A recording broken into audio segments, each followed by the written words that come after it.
13 लोकसभा सीटों पर मतदान लगातार जारी है।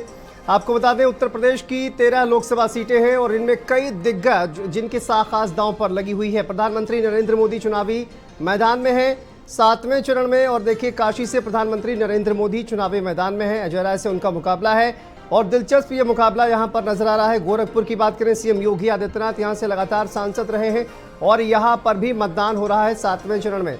इसके अलावा गाजीपुर, घोसी, ये तमाम वो सीटें हैं जिन पर मतदान चल रहा है। चलिए 1 बजे तक के आंकड़े आपको बताते हैं। उत्तर प्रदेश में कुल 39% से ज्यादा 1 बजे तक मतदान हुआ है अलग अलग लोकसभा क्षेत्रों में। महाराजगंज में 42%, गोरखपुर में 1 बजे तक 37% तक मतदान हुआ है। कुशीनगर की बात करें तो 1 बजे तक 40% तक मतदान यहाँ पर हुआ है। देवरिया में 1 बजे तक 39% तक मतदान हुआ है, तो वहीं बांसगांव में 1 बजे तक 37.74 लगभग 38% मतदान यहाँ पर हुआ है। घोसी में 1 बजे तक 38% मतदान, सलेमपुर में 1 बजे तक 37% तक मतदान हुआ है।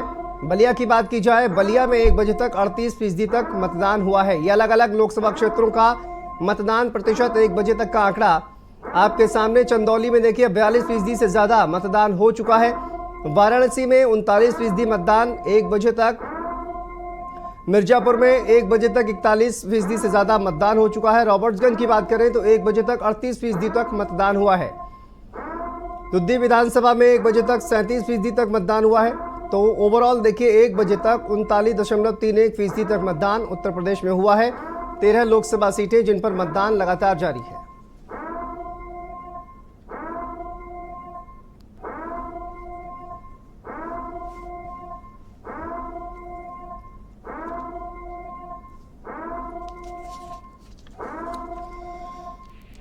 तो देखिए 13 लोकसभा सीटें हैं उत्तर प्रदेश की जिन पर मतदान लगातार जारी है और इसी पर चर्चा करेंगे। तमाम मेहमान हमारे साथ जुड़े हुए हैं, उनसे आपका परिचय करा देते हैं। हमारे साथ एसएन सिंह जी जुड़े हुए हैं, प्रवक्ता हैं भारतीय जनता पार्टी के। बहुत स्वागत है सर आपका। सुधीर पवार जी, प्रवक्ता समाजवादी पार्टी के, हमारे साथ जुड़े हुए हैं। सुधीर जी बहुत स्वागत है। सचिन रावत जी, प्रवक्ता कांग्रेस के, हमारे साथ जुड़े हुए हैं। रजा रिजवी जी वरिष्ठ पत्रकार हैं, स्टूडियो से हमारे साथ जुड़े हुए हैं। आप सभी का बहुत स्वागत है। सबसे पहले एसएन सिंह आप ही से मैं शुरुआत करना चाहता हूं सर। ये आंकड़े 1 बजे तक के सामने आ गए हैं और क्या कहेंगे, आपकी इस पर क्या प्रतिक्रिया है? कुछ लोकसभा क्षेत्रों में जहां पर ज़्यादा मतदान देखने को मिल रहा है, लेकिन भीषण गर्मी और कुछ इस तरह की खबरें भी जो है वो सामने आ रही हैं। मतदान कर्मियों को भी बहुत ज़्यादा दिक्कतों का सामना करना पड़ रहा है। ऐसे में ये मतदान का प्रतिशत किस तरह से देखते हैं आप इसको? देखिए शांतनु जी, भारत समाचार बड़ा जिम्मेदार चैनल है। सबसे पहले तो मैं आपके चैनल के माध्यम से ये अपील करूंगा कि जो लोग भी वोट नहीं किए हैं अपना, वो चले जाएं और वोट कास्ट करें, क्योंकि वो आपका अधिकार है, आपको मत देना चाहिए। दूसरी बात मैं कहूंगा शांतनु जी कि देश की जनता वो मोदी जी के गारंटी पर विश्वास कर रही है, और आप चाहे वो जो पिछला 6 चरण देखेंगे उसमें भी भारतीय जनता पार्टी इसी नाते बढ़त बनाई, इसी नाते भारतीय जनता पार्टी की सरकार बन रही है कि मोदी जी ने 10 साल में जो विकास के कार्य किए हैं जनता उस पर मोहर लगा रही है। आज जो चुनाव पूर्वांचल में हो रहा है, पूर्वांचल की जिन 13 सीटों पर चुनाव हो रहा है, वहां पे भी आप देखेंगे कि किस तरह से भारतीय जनता पार्टी की जब उत्तर प्रदेश में सरकार आती है तो विकास की नई नई गाथाएं लिखी जाती है।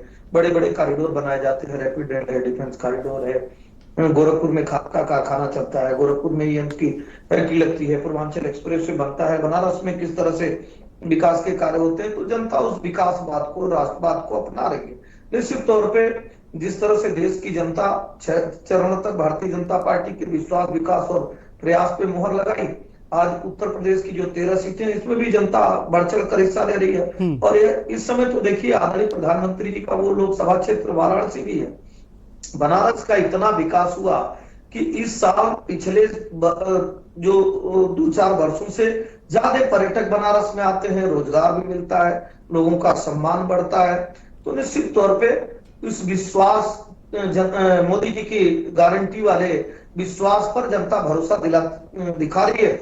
और मैं 13 में से 13 सीटें आपको बताऊंगा कि उत्तर प्रदेश की जनता 13 की 13 सीटें भारतीय जनता पार्टी को देने जा रही है, क्योंकि वो मान के चल रही है कि संपूर्ण भारत का अगर विश्वास, संपूर्ण भारत का मत जो है वो भारतीय जनता पार्टी को जा रही है, तो कोई भी क्षेत्र छूटा न रहे कि बाद में किसी तरह का पछतावा हो कि हम विकास में भागीदार नहीं रहे। क्योंकि मोदी जी ने जो विकसित भारत संकल्प बनाने की बात कही, तो लोगों ने देखा कि मोदी जी जब आए तो गरीब कल्याण की योजनाएं चली, आवास मिला, बिजली मिला, पानी मिला, सड़क मिला, शिक्षा मिला, सुरक्षा मिला, स्वास्थ्य मिला, और उत्तर प्रदेश में कानून का राज स्थापित हो गया। उसी उत्तर प्रदेश में, पश्चिमी उत्तर प्रदेश में माफिया राज होता था, वहां पर मच्छरों का ठीक राज है, तो होता था। आपका ये कहना है एसएन सिंह जी कि देखिए 13 की 13 ये जो 7वां चरण है, इसमें 13 की 13 सीटें भारतीय जनता पार्टी जीतेगी। मैं भारतीय जनता पार्टी, ठीक है, सुधीर जी से मैं एक प्रतिक्रिया चाहूंगा। सुधीर जी, जिस तरह से देखिए इंडिया गठबंधन लगातार ये कह रहा है, तमाम वरिष्ठ नेता आपके ये कह रहे हैं कि हम इस बार भारतीय जनता पार्टी को करारी शिकस्त देने वाले हैं, और ये 7वां चरण है जिसमें बीजेपी ये दावा कर रही है कि 13 की 13 सीटें जीतेंगे। क्या कहेंगे आप इस पर? भारतीय जनता पार्टी के जो शीर्ष नेता हैं उनकी भाषा देख लीजिए आप।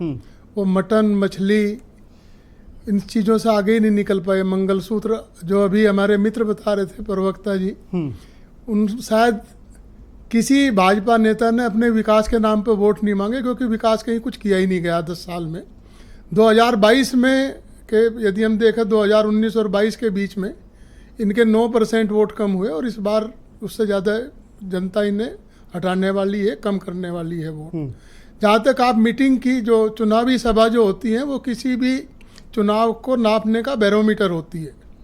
आप चुनावी सभाओं को देख लीजिए, भारतीय जनता पार्टी की चुनावी सभाओं को देख लीजिए, और जो इंडिया गठबंधन की जो सभाएं थी, जो यहाँ पे जितनी भी सभाएं हुई, उसमें जो युवा भारतीय जनता पार्टी की नीतियों से बेरोजगार हैं, जिन्हें उम्मीद खत्म हो चुकी नौकरी की, उनका उत्साह देख लीजिए किस तरीके से वो लोग बात कर रहे थे। जो दूसरे गरीब वर्ग है, जो हमारा दलित भाई हैं, जिनका आरक्षण की उम्मीद खत्म हो चुकी, वो सब लोग चाहते हैं कि भारतीय जनता पार्टी को जितना टाइम दिया गया अब इससे मुक्ति पा लें, और आज इसका आखिरी दिन है। और शायद जब हम शाम को देखेंगे तो हम ये देखेंगे कि इस चरण में सबसे ज़्यादा वोट पड़ेंगे।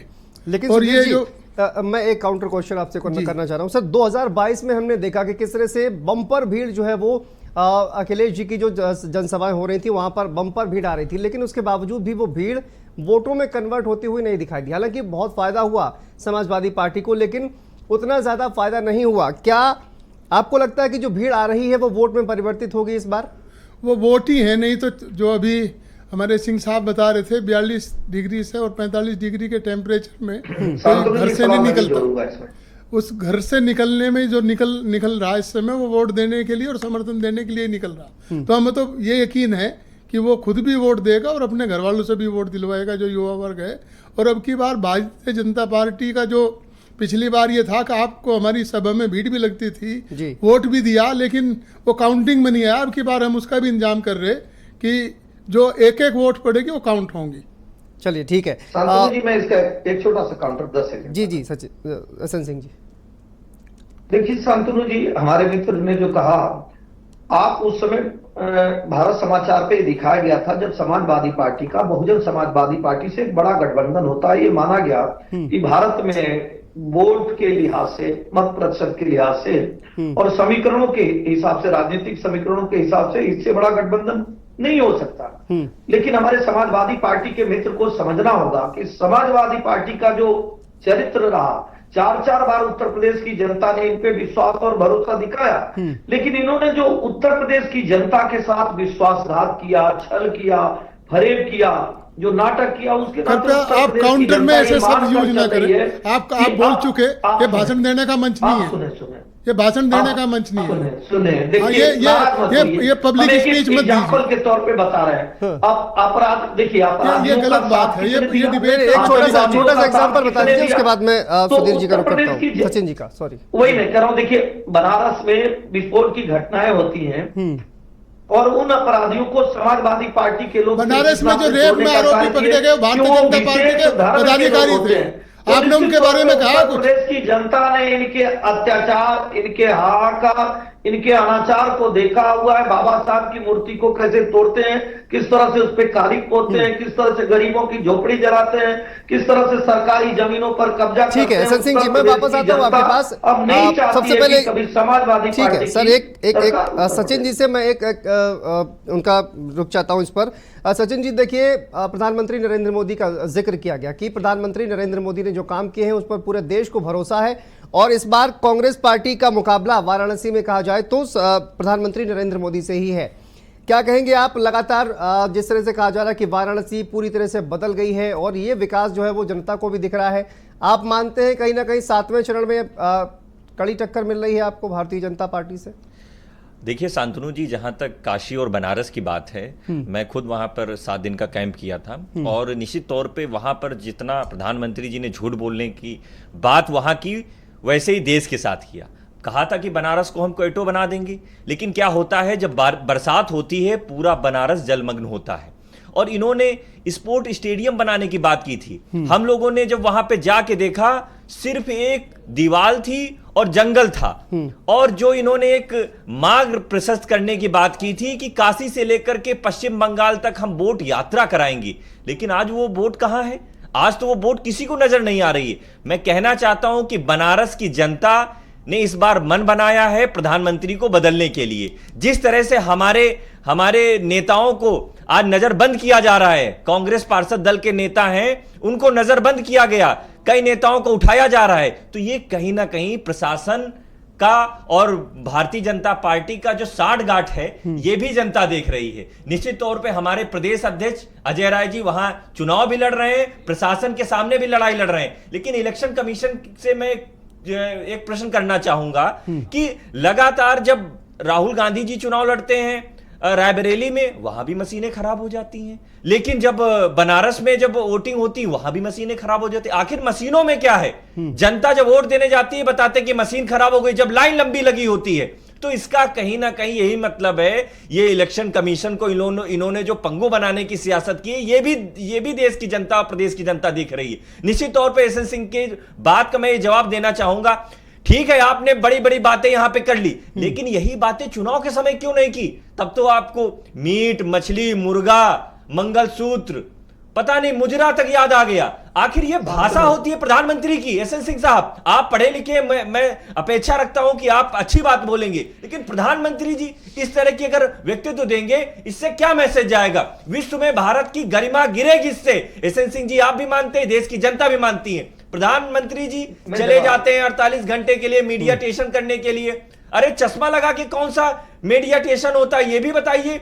ये सिर्फ झूठ, परपंच, बरगलाने की सियासत। जब बनारस में और वोट पड़ रहे होते हैं तो पूरा मीडिया ट्रायल कराया जाता है। ये सब काम अब नहीं चलेगा। जनता ने इस बार रोजगार के मुद्दे पर बाद में रजा जी भी वोट दिया है। चाहता हूं जी। शांतनु जी बड़े अच्छे हमारे मित्र हैं, बहुत अच्छे प्रवक्ता हैं, बहुत अच्छी अच्छी बातें कहें। जवाब के तौर पे मैं यही कहूंगा कि जब चुनाव मुद्दों पे हो रहा था, भारतीय जनता पार्टी के सारे नेताओं को इंक्लूडिंग प्रधानमंत्री जी को देखे होंगे, वो 10 साल में जो विकास के कार्य किए, गारंटी रथ लेकर गांव गांव भारतीय जनता पार्टी गई और बताने का कार्य की कि हमने उजाला दिया, किसी के घर को उजाला किया, कहीं किसान सम्मान निधि दिया, गरीब कल्याण की योजना, किसान सम्मान निधि आपने 6000 देकर के क्या मजाक किया है? आपके बीच में बोला, आप ये भी बताइए, जवाब दीजिएगा। गैस सिलेंडर आप दे दिए, उसके बाद में गैस सिलेंडर के दाम 1000 के आसपास आपने कर दिया। गैस सिलेंडर का दाम जो आपने 1000 का किया है, वो जनता इस बार महंगाई को लेकर के आपके चैनल पर लोग देख रहे होंगे कि आपको कुछ नहीं आता है, अपनी बारी में कुछ बता नहीं पाते हैं, बदल जाएगी और 4 जून को परिणाम आएगा। सुनिए तो भैया, गाली देकर क्या मिलेगा? शुरुआत कौन करता है? छत्तीसगढ़ के पूर्व मंत्री आपके कहते हैं हाथ में डंडा होना चाहिए और प्रधानमंत्री जहां मिले उनका सर फोड़ दीजिए। मसूद जी, आप ही की पार्टी के इमरान मसूद जी, वो कहते हैं कि भैया इस बार अगर भारतीय जनता पार्टी जीत गई तो मुसलमानों पे हमला करा देगी। आपके पार्टी के सलमान खुर्शीद साहब की भतीजी कर रही है भैया, ये सब बताने का वक्त खत्म हो चुका है। ये कौन जनता ने रोजगार के मुद्दे पर, महंगाई के मुद्दे पर, किसानों की समस्या के लिए, भागीदारी न्याय के लिए वोट किया है। अब आपकी बातों में परपंच में नहीं आने वाली है। निश्चित तौर पे भाई आप क्या बताना चाहते हैं? मैं तो बताना चाहता हूँ कि भैया आप रोजगार क्यों नहीं दिया आपने पिछले 10 सालों में? इसलिए कि छत्तीसगढ़ में क्यों नहीं दिया, आप ये बताइए। वहाँ की जनता ने क्यों हमारे उत्तर प्रदेश की युवा से लेकर गोबर ने आपको नहीं किया था क्या? राजस्थान में आपकी सरकार गला प्रतियोगिता, पंजाब में आपकी सरकार मादक द्रव्यों की तस्करी। भैया पंजाब में कहाँ हमारी सरकार हुआ है? यहाँ तो झूठ मत बोलिए। मैं तो आपसे अपेक्षा रखता हूँ कि प्रधानमंत्री जी झूठ बोलते हैं, तो आप नहीं झूठ बोल सकते, लेकिन आप भी झूठ बोल रहे हैं प्रधानमंत्री की भाषा। इसी बाबा विश्वनाथ के मंदिरों को ढकने का कार्य कौन करता था? देश की जनता ने देखा नहीं है? आपने कई मंदिरों को तोड़ा, आपने नहीं, आपने कई मंदिरों को वहां पे तोड़ा, तो उसका पाप किसको लगेगा? पूरी काशी को कांग्रेस के लोगों ने ढक दिया कि मंदिर दिखे ही नहीं। तो लोगों ने देखा है कि आपका वास्तविक चरित्र क्या है, वास्तविक चेहरा क्या है। इस नाते उत्तर प्रदेश की जनता, मैं तो आपसे एक सवाल पूछना चाहता हूं, अगर आप कांग्रेस के प्रवक्ता होंगे तो आप ये जानेंगे, जहां जहां से आपकी विदाई हो गई वो राज्य गिन लीजिए, उसमें उत्तर प्रदेश भी है। भैया आपकी विदाई कहां कहां से हुई है बताइए, और ना कभी नहीं आप बताइए ना, आपकी विदाई आएंगे। देश में होने जा रही है आपका सूर्यास्त सिंह साहब, आपकी विदाई देश ठीक है इस पर बात करेंगे सचिन जी। 6 बजे तक आपकी विदाई। लेकिन मैं रजा रिजवी साहब आपके पास आता हूँ, विदाई में एक टेम्पलेट जो है वो सेट करने की कोशिश की गई। ठीक है सचिन जी ठीक है, ठीक है सचिन सिंह जी, मैं आता हूँ सर आपके पास। पढ़ा लिखा प्रवक्ता वही होता है जो अपनी बारी का इंतजार करे, अपने समय में बोले। ठीक है सर, मैं आता हूँ आपके पास, आता हूँ आपके पास। रजा रिजवी साहब, एक टेम्पलेट सेट करने की कोशिश की गई, लेकिन आप ये देखिए विपक्ष को अगर देखें तो लगातार संविधान को लेकर जो है वो बयानबाजी सामने आई। प्रधानमंत्री नरेंद्र मोदी ने टेम्पलेट अलग अलग सेट करने की कोशिश की। हर चरण में हमने देखा कि एक अलग मुद्दा उठाया गया है प्रधानमंत्री के द्वारा, लेकिन पिछले 5, 6, 7 अगर जो चरण 7वां चरण है आज, इनमें अगर हम देखें तो कहीं ना कहीं जो एक खास मुद्दा वो बना है वो है जो आरक्षण है, उसको लेकर वो लगातार अपनी रैलियों में बोलते हुए नजर आए। कहीं ना कहीं ये टेम्पलेट उन्होंने सेट करने की कोशिश की है, काउंटर करने की कोशिश विपक्ष के द्वारा। आपको लगता है कि ये जो मुद्दा है वो कहीं ना कहीं नीचे तक पहुंचेगा और तमाम जो वोटर्स हैं उनको कहीं ना कहीं हिट करेगा? देखिए, ऐसा है कि आरक्षण के मुद्दे को भारतीय जनता पार्टी ने भी बहुत अच्छे तरीके से उठाया है और विपक्ष ने भी इसको बहुत अच्छे तरीके से उठाया है। और विपक्ष का ये साफ कहना था कि 400 के पार की जो बात कर रहे हैं वो इनको आरक्षण जो है वो बदलना है। और राहुल गांधी हर जगह संविधान की एक किताब लिए खड़े रहते थे और कहते थे जो है अगर जीत जाएंगे तो ये होंगे। भारतीय जनता पार्टी उसका जवाब देती थी कि आरक्षण तो अगर बाबा साहब भी आ जाएं तब भी आरक्षण जो है नहीं बदला जा सकता है। लेकिन अब आम जनता को इन्होंने बताया, आम जनता को उन्होंने बताया है। लेकिन भारतीय जनता पार्टी ने मुद्दे अपने कई चेंज किए। भारतीय जनता पार्टी के पास बहुत अच्छे मुद्दे थे, उसने बहुत अच्छे काम किए थे, उसको उसने बहुत अच्छे तरीके से इस चुनावी दौरान नहीं उसने अच्छे तरीके से रखा। जैसे प्रधानमंत्री आवास योजना, जिसमें महिलाओं को कहा कि साहब महिलाओं को ही रजिस्ट्री की जाएगी, ये एक अच्छी योजना थी जिससे महिलाएं खुश होती। कई मतलब योजनाएं ऐसी है उसकी, चाहे जो है उज्ज्वला योजना हो, बेहतरीन योजनाएं थी, चाहे मुद्रा योजना हो, 10 लाख तक का लोन, उसको 20 लाख लोन करने की बात थी। तो कहीं ने उसको अपने बहुत अच्छे तरीके से, जो कांग्रेस का मैनिफेस्टो था उसको पढ़ के उसको पता नहीं बताने की क्या ज़रूरत थी। फिर उसके बाद पहले चरण के बाद बिल्कुल अलग तरीके का चुनाव हो गया कि साहब जो है वो मंगलसूत्र की बात आ गई। जबकि प्रधानमंत्री हैं, देश के प्रधानमंत्री हैं, जाहिर सी बात है लोकप्रिय लीडर हैं, पूरा देश उनको जो है मानता है जानता है। वो बोलते हैं, तीसरी बार प्रधानमंत्री बनने की लाइन में वो चुनाव लड़ रहे हैं, लेकिन शनै जो है वो हर चुनाव में कुछ ना कुछ मुद्दा बदलता रहा। लेकिन अब आम जनता किस करवट पर बैठती है। देखिए, आज का चुनाव जो है अंत भला तो सब भला, तो ये बहुत ही इंटरेस्टिंग चुनाव है। अच्छा, और आज के तो सब भला आप ये कह रहे थे, लेकिन ये 13 जो लोकसभा सीटें उत्तर प्रदेश की हैं, आप क्या मानते हैं किसके पक्ष में कितनी सीटें जाने वाली हैं? 13, इसमें बहुत लोगों का जो है वो किस्मत आजमाया जा रहा है, एक का नहीं है। सबसे पहले तो प्रधानमंत्री बनारस से, गोरखपुर से योगी आदित्यनाथ जी का, क्योंकि जाहिर सी बात है वो 5 बार मेंबर ऑफ पार्लियामेंट रहे। रवि किशन को जो वोट मिलेगा ठीक है, उनके 1 साल के मेंबर ऑफ 5 साल मेंबर ऑफ पार्लियामेंट रहे वो ठीक है, वो जो है वो एक्टर हैं ठीक है, लेकिन वो कहा जाएगा योगी आदित्यनाथ के ही वोट माना जाएगा। दूसरा आप देखिए, जो इनके संगठन 2 गठबंधन इनके 2 हैं, एक तो सुहेल 2 पार्टी जो ओम प्रकाश राजभर की, वो दूसरा जो है जनता दल एस अनुप्रिया पटेल का। इनका बहुत बड़ा इम्तिहान है, इनका बहुत बड़ा इम्तिहान है घोसी से और जो है मिर्जापुर और रॉबर्ट्सगंज से। इस इम्तिहान में कैसे पास होते हैं। घोसी की सीट भी बहुत फाइट में है और मिर्जापुर की बहुत फाइट में है। मिर्जापुर में तो आप देखिए शांतनु जी की 2 सिटिंग एमपी लड़ रहे हैं 2019 के, 2 मतलब एक लोकसभा से 2 सिटिंग एमपी 2019 के लड़ रहे हैं, रमेश बिंद और अनुप्रिया पटेल।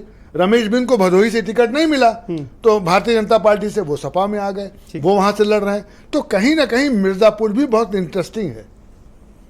ठीक है, लेकिन ये अगर देखा जाए तो ये बेहद दिलचस्प मुकाबला है। अलग अलग जिस तरह से अभी हमने देखा, हमारे एक रिपोर्टर से बातचीत हो रही थी, चंदौली की सीट की बात जो है वो लगातार की जा रही थी कि पिछले 10 साल से एक कहीं ना कहीं एंटी इनकम्बेंसी है। इसी तरह से कुल ऐसी सीटें हैं जिन पर सांसदों का टिकट जो है वो रिपीट किया गया है।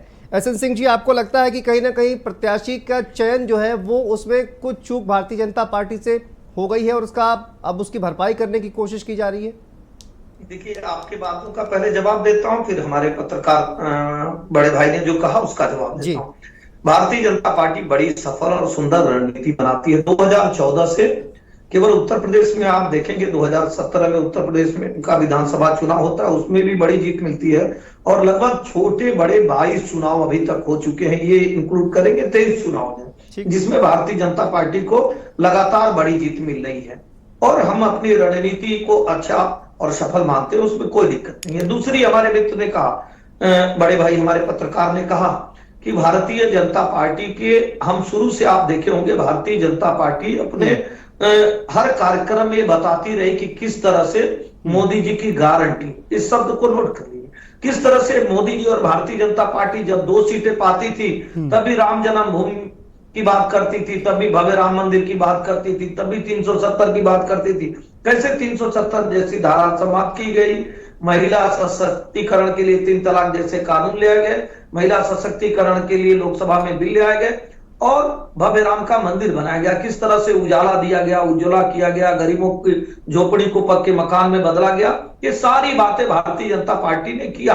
लेकिन काउंटर अटैक में जब कोई कहता है कि आपको परमाणु बम और एटम बम से डरना चाहिए पाकिस्तान के, तो काउंटर अटैक में भारतीय जनता पार्टी ने कहा नहीं, हमारे सैनिक और हमारे सेना का मनोबल डाउन होगा।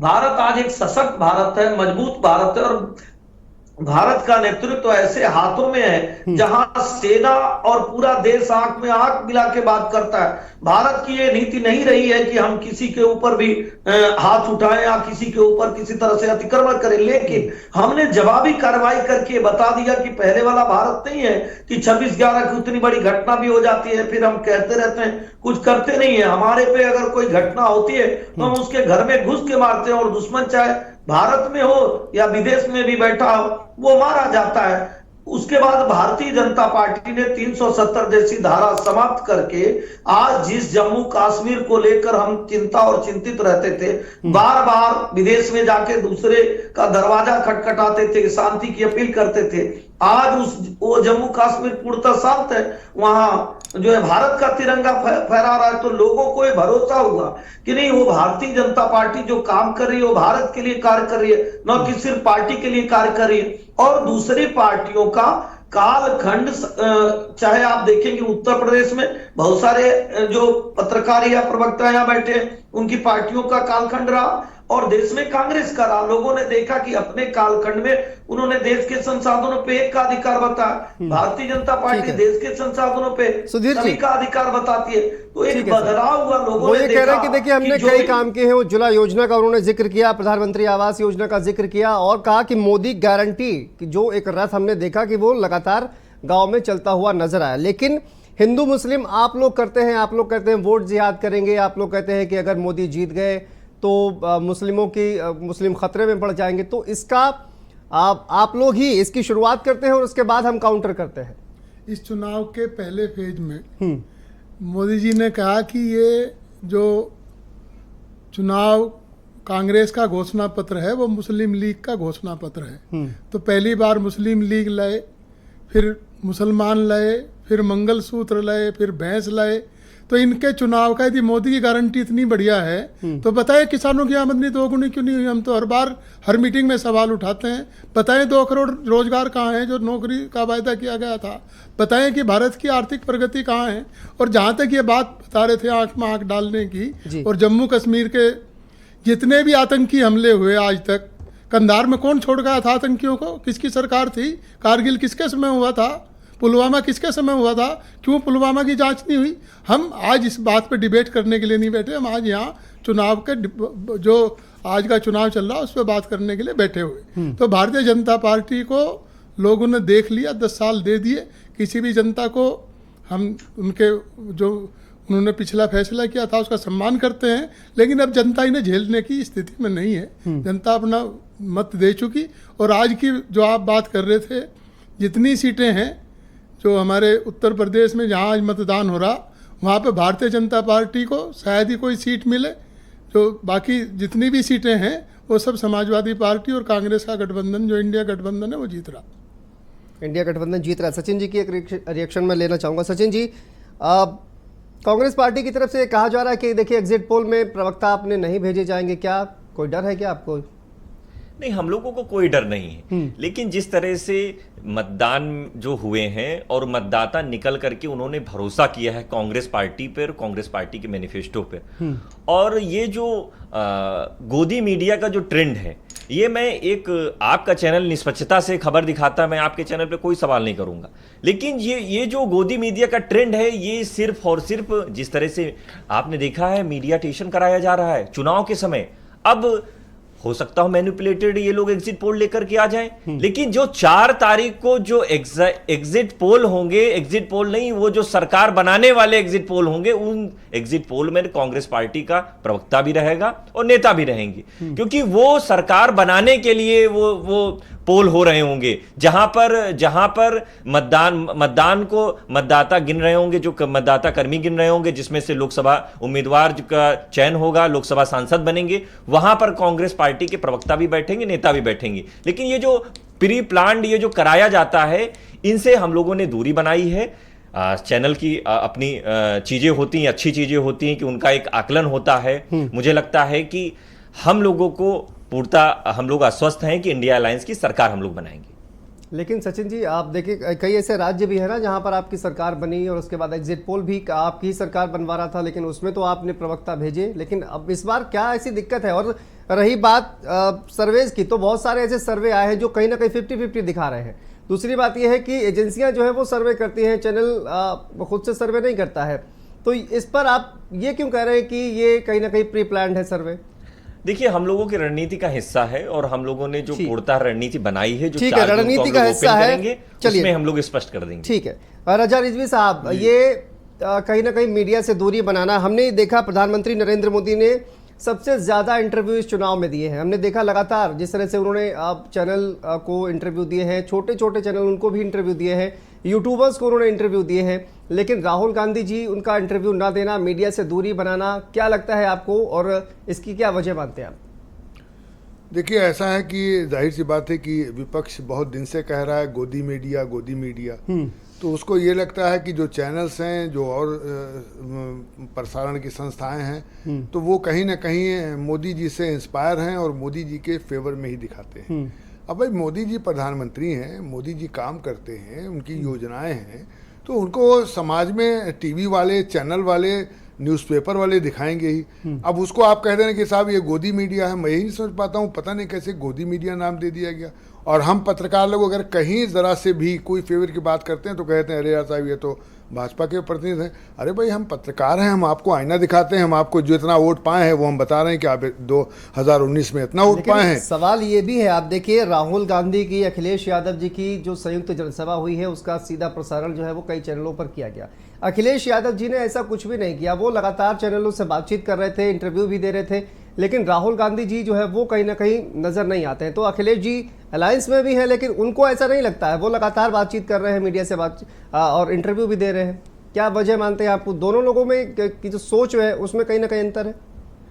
नहीं, हमें लगता है ऐसा कहीं कोई अंतर नहीं है दोनों के सोच में। दोनों को जो है देने के लिए, इंटरव्यू देने के लिए कोई ऐसा नहीं था, लेकिन अब वो ज्यादा संख्या में इंटरव्यू नहीं दे पाए, वो एक अलग चीज है। लेकिन एक जगह तो मंच पे वो नहीं दिया, उन्होंने बातचीत ही नहीं की है। गुस्सा कहीं ना कहीं उनको ऐसा लगता है कि मीडिया जो है वो उनकी इमेज एक कहीं ना कहीं खराब करने की कोशिश कर रहा है, ऐसा उनको लगता है, मुझे लगता है। नहीं, जाहिर सी बात है, कभी कहीं पप्पू कहा गया, कहीं कुछ कहा गया, तो जाहिर सी बात है कोई ऐसा शब्द बोल देते हैं राहुल जी, वो शब्द जो है बहुत ऊपर आ जाता है और जो मेन शब्द होता है वो किनारे रह जाता है। जाहिर सी बात है कि जर्नलिज्म के लोग हैं, ऐसी शब्द मिलेगी जो शब्द जो है आम जनता को अपील करेगी, उसको हम लोग उठा करके उसको दे देते हैं, तो कहीं ना कहीं उनको महसूस होता है कि ये है। लेकिन बड़ी परिपक्वता से जो है वो राहुल ने भी और आपके जो है वो अखिलेश ने भी और तेजस्वी ने भी अपनी बातें रखी हैं, इसमें कोई दो राय नहीं।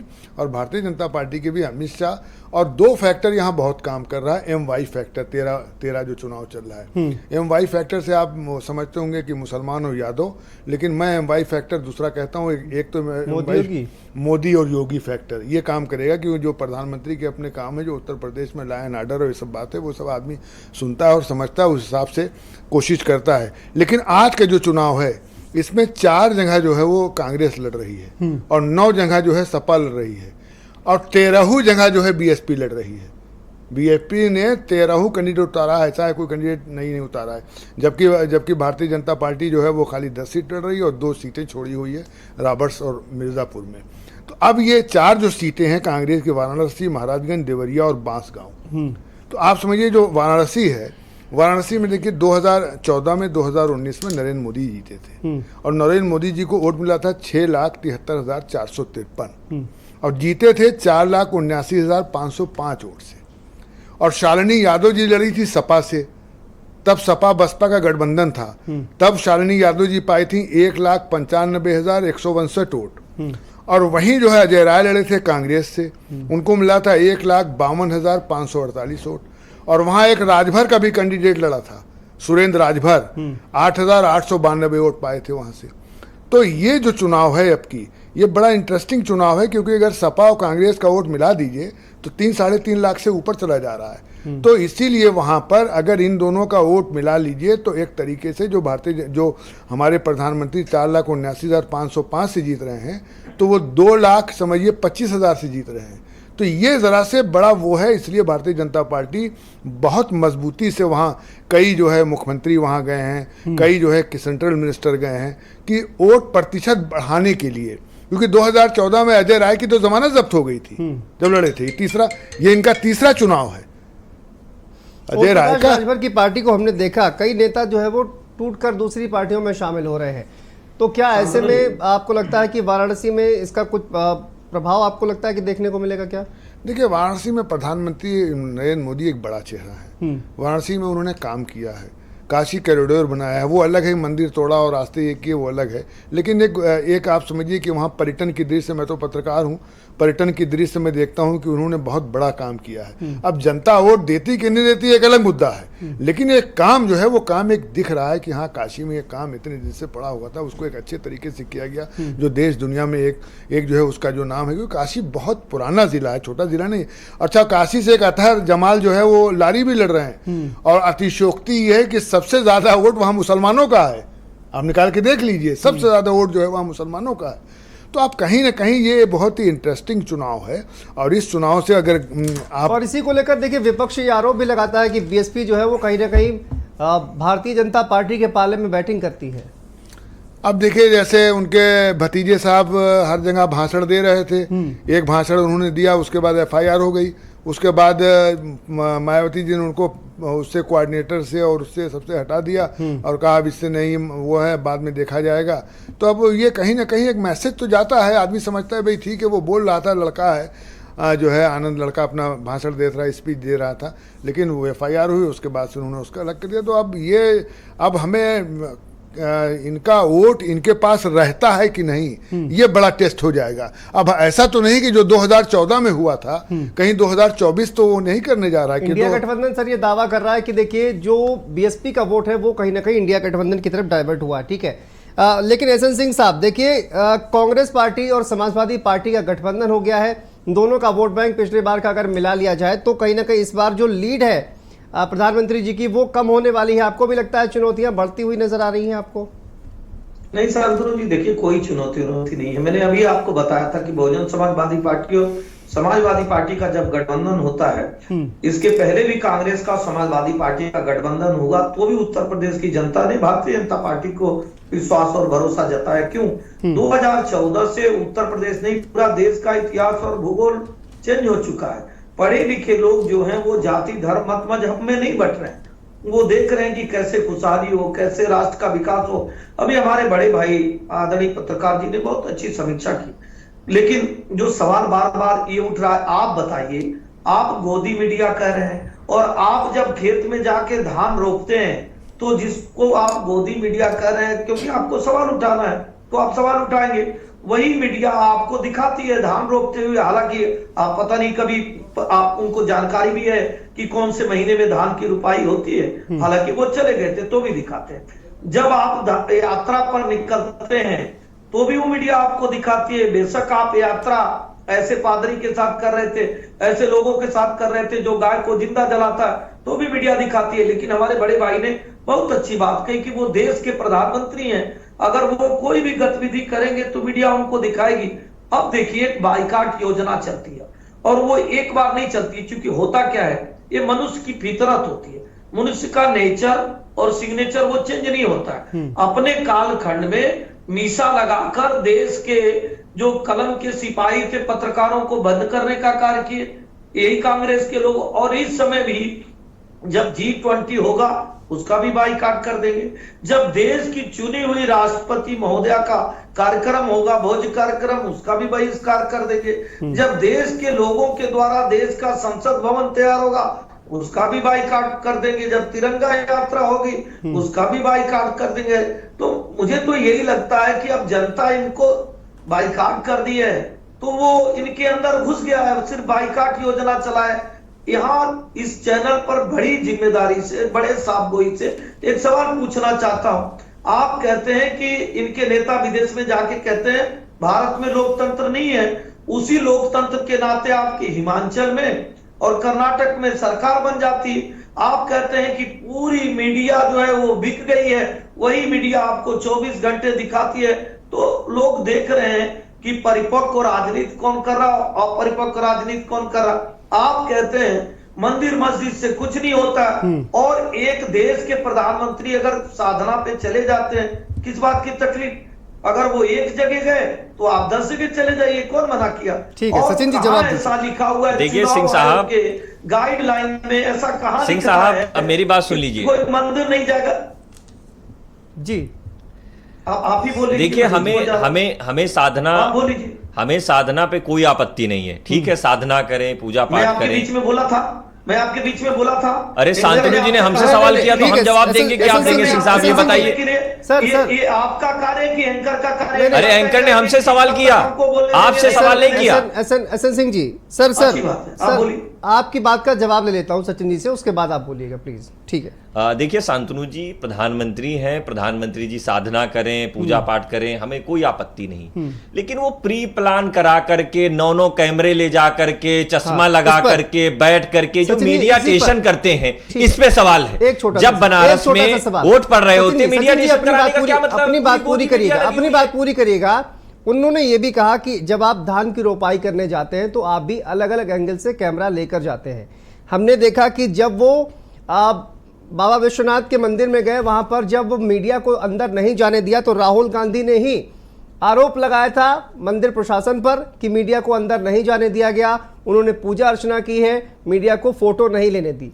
तो मीडिया उनका कवरेज करती है, और जब आप इस तरह का प्लान्ड एक कार्यक्रम करते हैं तो कैमरे लेकर जाते हैं, उस पर आप सवाल खड़े नहीं करते हैं, ये उन्होंने कहा। देखिए शांतनु जी अच्छा सवाल पूछा जी, मैं जवाब देना चाहूंगा कि कोई भी व्यक्तित्व मीडिया के लिए उन्होंने नहीं दिया था। उन्होंने कहा कि जो हमारे पर्सनल सोशल मीडिया टीम थी उसको नहीं जाने दिया, और उसको नहीं जाने का कारण यही था, पहले अनुमति दी, जब दर्शन करने जा रहे थे तो अनुमति नहीं दी, ना वहां की कोई भी फुटेज आई। सवाल उस पे होता है। मैं यही सवाल करना चाहता हूं कि प्रधानमंत्री जी अगर कोई भी एक्टिविटी करते हैं तो हर जगह चलाया जाता है। भारत जोड़ो यात्रा पूरी चलाई गई, आपके चैनल पे चलाई गई, मैं आपके चैनल को धन्यवाद दूंगा। लेकिन जितने चैनल हैं जिनको हम गोदी मीडिया कर रहे हैं, जो एक एजेंडा चलाते हैं, हिंदू मुसलमान का एजेंडा चलाते हैं, नफरत का बीज बोते हैं, उन चैनलों को हम लोगों ने बाइकाट किया था, इंडिया अलायंस ने बाइकाट किया था। मैं सवाल उस चीज पे कर रहा हूं। ये जो प्री प्लान चीजें होती हैं, सरकार के द्वारा धमकाया जाता है कि अगर आपने सरकार के खिलाफ खबर चलाई तो आपको जेल भेज देंगे, तो ये लोकतंत्र की हत्या है। इसलिए हम लोग कह रहे थे कि ये लोकतंत्र को मोदी तंत्र में जो तब्दील करने की कोशिश कर रहे हैं, ये संविधान को जो खत्म करने की कोशिश कर रहे हैं, हम इसके खिलाफ हैं, हम इसकी लड़ाई लड़ रहे हैं। इनके तमाम नेता कहते हैं कि आप हमें 400 सीट दिला दीजिए, हम संविधान में संशोधन कर देंगे, संविधान बदल देंगे। आखिर एसएन सिंह साहब इनको ये बात क्यों करनी पड़ी? तो इसका मतलब है कहीं ना कहीं दाल में काला है। वो दाल जो आप काली करने के लिए सोच रहे हैं, वो दाल काली नहीं होने देंगे। हम लोग संविधान को बचाएंगे, लोकतंत्र को बचाएंगे, लोकतंत्र की संवैधानिक संस्थाओं को बचाएंगे और देश को बचाएंगे। देश को बचाने के लिए हम लोगों ने इंडिया अलायंस किया और इंडिया अलायंस पर वोट पड़ रहे हैं, और इंडिया अलायंस पे जो 13 सीटों पे आज वोट खटाखट पड़ रहे हैं। इसलिए भारतीय जनता पार्टी यहां से सफाचट होने वाली है। छोटा सा जवाब दूं? जी शांतनु जी, देखिए आज या तो हमारे बड़े भाई को जानकारी नहीं है, या तो ये कुछ भी बोलते रहते हैं। ये एक रिसर्च करके आप देखिए कि भारत की जितनी पार्टियां हैं वो कांग्रेस के भ्रष्टाचार के नाते अलग पार्टी बनाती है। वो ये मान कर चलती है कि लोकतंत्र अगर किसी के कालखंड में खतरे में जाता है तो कांग्रेस के शासन काल में जाता है। कांग्रेस जो है ऐसे ऐसे गैर संवैधानिक कार्य की देश में, जिसके नाते समाजवादी पार्टी का जन्म हुआ, जिसके नाते टीएमसी का जन्म हुआ, जिसके नाते एनसीपी का जन्म हुआ, और कांग्रेस के ही भ्रष्टाचार के विरोध में आम आदमी पार्टी का जन्म हुआ। जानना होगा कि संविधान को बदला कौन। संविधान को बदलने का कार्य आदरणीय स्वर्गीय राजीव गांधी जी करते हैं, जब 78 रुपए के लिए संविधान ही बदल देते हैं साबानो केस में। संविधान बदलने का कार्य बार बार ये लोग करते हैं कि संविधान में कहीं नहीं लिखा है कि धर्म के आधार पे आरक्षण होना चाहिए, फिर भी जबरदस्ती कभी कर्नाटक में, कभी तेलंगाना में, कभी कहीं जबरदस्ती आप दलितों के हक को मारने का कार्य किए, आदिवासी के, जनजातियों के, ओबीसी समाज के हक को मारने का कार्य किए। संविधान आप तब बदलने का कार्य करते हैं जब पूरे देश में इमरजेंसी लगा देते हैं, 90 बार चुनी हुई सरकारों को गिरा देते हैं। मैं तो आज आप लोगों ने अघोषित इमरजेंसी लगा दी है देश में, आप लोगों ने अघोषित इमरजेंसी लगा दी है कि कोई भी आपकी सरकार के खिलाफ ना बोल पाए, कोई भी युवा आपसे रोजगार ना मांग पाए, कोई भी महिलाएं आपके लिए हिस्सेदारी ना मांग पाए। ये अघोषित इमरजेंसी जो आप लोगों ने लगाई है, ये देश की जनता जानती है। यहाँ बैठ करके अघोषित इमरजेंसी यहाँ पर भी मत लगाइए। देश की जनता सब जानती है सिंह साहब, जो आप लोगों ने जो पिछले 10 सालों में किया है। जब कोविड आया तो आप लोगों ने उसकी चिंता नहीं की। पूरे देश में लाखों लोग मर गए और उसके बाद कोविड शील्ड लगवा देते हैं सबको। आज कोविड शील्ड से जो मौतें हो रही है उसकी जिम्मेदारी कौन लेगा? प्रधानमंत्री क्या उस पर स्पष्टीकरण देंगे? ये भी बात बताइए, ये भी बात बताइए, जो कोविड शील्ड से जो मौतें हो रही है उसकी जिम्मेदारी कौन लेगा? उस समय आप लेंगे या प्रधानमंत्री जी लेंगे? इसमें स्पष्टीकरण कौन देंगे? चंदा तो आप लोग ले लेते इलेक्ट्रॉनिक बोर्ड के जरिए, इलेक्ट्रॉनिक बोर्ड के जरिए आप चंदा तो ले लेते हैं, लेकिन उस पर जवाब नहीं देते हैं। तो जनता आपका काला चेहरा जान चुकी है कि आप लोग गाय जो गोरखी करते हैं उनसे भी चंदा ले लेते हैं। ओके सचिन जी, उनसे भी चंदा ले लेते हैं। सिंह जी ठीक है, जनता ने आपको छोड़ा, अपने बुरे कार्यों को सुधार दिए, अब दूसरे को गाली देंगे। भैया आप हिंदुओं को आतंकवादी कहेंगे, आप कहेंगे भगवान राम तो है नहीं, ठीक है सर, सिखों की हत्या आप कराएंगे, देश के संसाधनों एक का अधिकार आप बताएंगे, वक्फ बोर्ड की। ठीक है, मैं सुधीर जी से एक रिएक्शन इस पर लेना चाहूंगा। सुधीर जी, तो जनता ने देखा। ठीक है सर, संविधान का जिक्र बहुत किया जा रहा है, संविधान को खत्म किया जाएगा, संविधान को खत्म किया जाएगा, लेकिन कांग्रेस पार्टी पर ही आरोप लगते हैं जिनसे आप गठबंधन में हैं। तो कहीं ना कहीं आप भी बैकफुट पर अपने आप को मानते हैं, कांग्रेस पार्टी के साथ गठबंधन में है, और कांग्रेस पार्टी पर सबसे ज्यादा आरोप लगते हैं कि उनका जब शासनकाल था तो उन्होंने सबसे ज्यादा संविधान संशोधन किए। ये आरोप भारतीय जनता पार्टी लगाती है। सुधीर जी, संविधान संशोधन करना संविधान को खतरा नहीं होता, ये एक हम लोगों की लोकतंत्र है। इमरजेंसी हुई, उसका सबने विरोध किया, समाजवादी पार्टी ने विरोध किया, भारतीय जनता पार्टी ने विरोध किया। हम आज भी आपातकाल को काला काल कहते हैं। जहाँ तक संविधान पर खतरे की बात है जी, वो आता है जब आप उसकी मूल भावना के खिलाफ काम करते हैं। जैसे कि आरक्षण की जो सुविधा दी थी, यदि आप देखें जो हमारे दलित हैं, आदिवासी हैं, जो पिछड़ा वर्ग है, उनके पास जिंदगी में आगे बढ़ने का एक ही रास्ता है, वो है कि उन्हें आरक्षण के माध्यम से कोई नौकरी मिल जाए, जिंदगी बदल जाती है। पिछले आप उत्तर प्रदेश का देख लीजिए, भारत सरकार की जो नौकरियां हैं वहाँ पे कितनी नौकरी खाली पड़ी हुई। उत्तर प्रदेश सरकार ने करीब 4.5 लाख जो नौकरियां थी उसमें उन्हें जो कॉन्ट्रैक्ट उसमें बदल दिया, आउटसोर्सिंग में 57,000 नौकरियों को कॉन्ट्रैक्ट में बदल दिया। और ये सब इसलिए हो रहा कि आरक्षण में नौकरी ना देनी पड़े और 1/3 जो सैलरी है उसका 1/3 दे के लोगों से काम कराया जा सके। वही आज की व्यवस्था है कि आप किसी दफ्तर में चले जाइए, आप किसी सड़क पे चले जाइए, आपको ना तो कोई युवा आपको संतुष्ट मिलेगा, ना कोई आपको किसी जगह किसी एजुकेशनल इंस्टीट्यूशन में कोई तैयारी करने के लिए मिलेगा। जब भी कोई भर्ती की बात होती है, पेपर लीक होते हैं। तो इस समय इस सरकार का जो सबसे खराब स्थिति है वो युवा का असंतोष है, और जो विशेषतः हमारे दलित और आदिवासी भाई हैं उनके जो आगे बढ़ने के जो सपने थे वो इस सरकार ने छीने। और इनका अपना एक एजेंडा है कि उन्हें उस एजेंडे में क्या करना। उन लोगों ने कहा भी यदि 400 सीट हमारी आ जाती हैं तो हम भारत का संविधान बदलेंगे। संविधान बदल के क्या करेंगे? हम हिंदू राष्ट्र डिक्लेयर करेंगे। मैं ये सब बातें मैं इसलिए जी। नहीं मानता हूं। मैं एक आपको छोटा सा एग्जांपल दे रहा हूं। अगर भारतीय जनता पार्टी के किसी छुटभैये नेता ने ये बयान दिया है, मणिशंकर अय्यर का बयान आया, उस पर जयराम रमेश जी ने क्या बोला? उन्होंने कहा मणिशंकर अय्यर कौन है? तो ये पार्टी का स्टैंड नहीं होता है किसी भी पार्टी का। अगर एक मिनट सुन लीजिए। एक मिनट आता हूं मैं आपके पास। एक मिनट सुन लीजिए जी। भारतीय जनता पार्टी की शुरू से ये प्रकृति रही है कि वो एक साथ ही कई तरीके के बयान देती है और बाद में कहती है कि हमारा अधिकृत बयान नहीं था। लल्लू सिंह 5 बार के विधायक हैं और तीसरी बार सांसद का चुनाव लड़ रहे। उन्होंने घूम घूम कर कहा कि यदि 400 सीट हमारी आ जाएंगी तो हम संविधान बदलेंगे। अनंत हेगड़े जो थे, जो चुनाव इनके पार्टी के बड़े नेता हैं, उन्होंने कहा कि हम संविधान बदलने के लिए हमें 400 सीट चाहिए। ये बनाया हुआ मुद्दा 400 सीट के संविधान बदलने का, ये जनता का बनाया हुआ मुद्दा है, अपोजिशन का बनाया हुआ मुद्दा नहीं है। अब की बार हम तो ये कह रहे कि हम तो जनता ने को हमने विकल्प दिया। चुनाव तो जनता लड़ रही है इनके खिलाफ, क्योंकि उन्होंने जनता, ये जन विरोधी सरकार है, ये अपने आप को कुछ भी कहती है, जन विरोधी सरकार है। महंगाई की स्थिति देख लीजिए, बेरोजगारी की स्थिति देख लीजिए। आप आरक्षण को लेकर सर इस पर जवाब जरूर दीजिएगा। आरक्षण को लेकर एक तो सवाल उठाया जा रहा है, दूसरी बात यह है कि आप प्राइवेटाइजेशन करके जो आरक्षण है उसको कहीं ना कहीं उसको छेड़ने की कोशिश कर रहे हैं और युवाओं के भविष्य के साथ खिलवाड़ कर रहे हैं आप। तीनों बातें शांतनु जी, हम बिल्कुल विषयांतर नहीं होते हैं। जो भी विषय उठाया जाता है हम उसका जवाब देते हैं। भारतीय जनता पार्टी के किसी नेता ने ये नहीं कहा कि संविधान बदला जाएगा। भारतीय जनता पार्टी के एक मिनट सुन लीजिए, क्योंकि विषयांतर हो जाएगा। सिंह साहब एक मिनट सुन लीजिए, एक मिनट सुन लीजिए, बीच में मैं बोला, एक मिनट सुन लीजिए। इस बात है तो काउंटर करना, आपको यहाँ भाषण देने की सुन लीजिए, काउंटर दीजिए। हाँ बोलिए।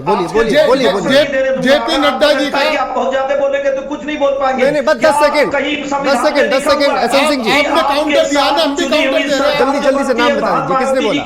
साथ जो गेस्ट हाउस कांड किया गया वो जेपी नड्डा जी ने इंडियन एक्सप्रेस में हमने आप कहा कि हमारे कुछ नेताओं के बयान होते हैं तो आपकी सरकार कहती है एक धर्म को गिरफ्तार कर लीजिए, एक धर्म को छोड़ दीजिए। क्या ऐसा कहा संविधान ने आपको दिया था कि जो है मटन और मछली आप भाषण देते रहिए, जो है इससे कोई प्रभावित नहीं होता। क्या आपके संविधान ने दिया था कि धारा 144 जहां लगी रही, अब आप भाषण देते रहिए, उससे कोई प्रभावित नहीं होता। 5 दिन तक लोगों की हत्याएं करता रहा? क्या संविधान में लिखा था कि अतीक अहमद 260 लोगों को लेकर आता है और गेस्ट हाउस जैसा कांड करता है? क्या ये संविधान में लिखा था कि मदरसे से लड़कियां? आपकी सरकार ही सजा दीजिए ना। क्या संविधान ने आपको इस साल से आपकी सरकार है, सजा दीजिए। आपकी सरकार में एक गुंडा, एक मवाली, एक बदमाश आता है नोएडा अथॉरिटी के चेयरमैन को, जो IAS अधिकारी होता है, उसको उसके माँ बाप को पीटता है। अरे समाजवादी पार्टी के लोगों को थोड़ी शर्म आनी चाहिए। कैसे कैसे काम किए।